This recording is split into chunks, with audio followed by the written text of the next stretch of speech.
EPFO ने बना दिया रिकॉर्ड। मार्च में ही जुड़ गए 1.46 मिलियन नए सदस्य। मार्च 2024 की तुलना में 1.15% की ग्रोथ। कई राज्यों ने की 5% से ज्यादा ग्रोथ। दुनिया के नक्शे पर भारत एक उभरती हुई नई ताकत है, ऐसी ताकत जिसमें लगातार इजाफा हो रहा है। न सिर्फ हमारी अर्थव्यवस्था को मजबूती मिल रही है, बल्कि हमारे युवाओं और महिलाओं को नई ऊंचाइयां हासिल हो रही हैं। कर्मचारी भविष्य निधि संगठन यानी कि ईपीएफओ की हाल में जारी रिपोर्ट बताती है कि भारत किस तेजी से ग्रोथ कर रहा है। कर्मचारी भविष्य निधि संगठन, जो हमारे सैलरीड एम्प्लॉयज की रिटायरमेंट सेविंग का बंदोबस्त करता है, ने मार्च 2025 में इतिहास रच दिया है।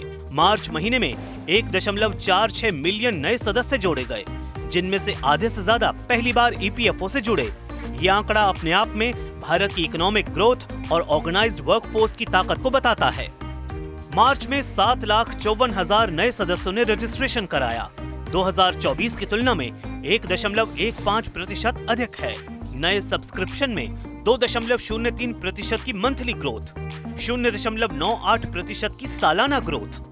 सबसे खास है, यूथ और विमेंस इस ग्रोथ की प्रेरक शक्ति बन रहे हैं। 18 से 25 वर्ष आयु वर्ग के 4,45,000 युवाओं ने मार्च में रजिस्ट्रेशन किया, जो कुल नए सब्सक्राइबरों का 58.94% है। इस समूह में महीने दर महीने 4.21% और साल दर साल 4.73% का इजाफा हुआ। निकास को ध्यान में रखने के बाद इस आयु वर्ग में शुद्ध पेरोल वृद्धि 6,68,000 रही, जो 6.49% की सालाना वृद्धि दर्शाती है।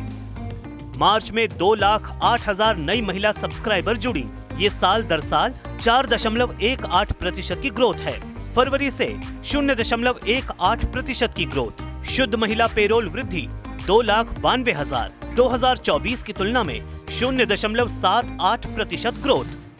इसके अलावा 13,20,000 पूर्व सदस्यों ने मार्च में फिर से ईपीएफओ में रजिस्ट्रेशन किया, जो साल दर साल 12.17% की ग्रोथ है। ये लोग नौकरी बदलकर ईपीएफओ से संबंधित प्रतिष्ठानों में गए और अपनी जमा राशि को ट्रांसफर किया, जिससे लंबे समय तक फाइनेंशियल सिक्योरिटी तय हुई। ये भारत के मजदूरों के प्रति विश्वास और सामाजिक सुरक्षा का प्रतीक है।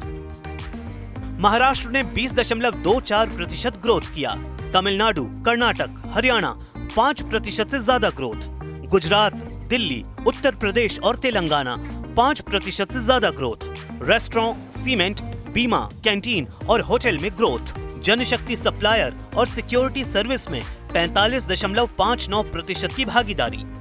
ईपीएफओ की ये उपलब्धि न केवल हमारी अर्थव्यवस्था की मजबूती दर्शाती है, बल्कि ये भी दिखाती है कि हमारा देश समावेशी विकास की राह पर तेजी से बढ़ रहा है।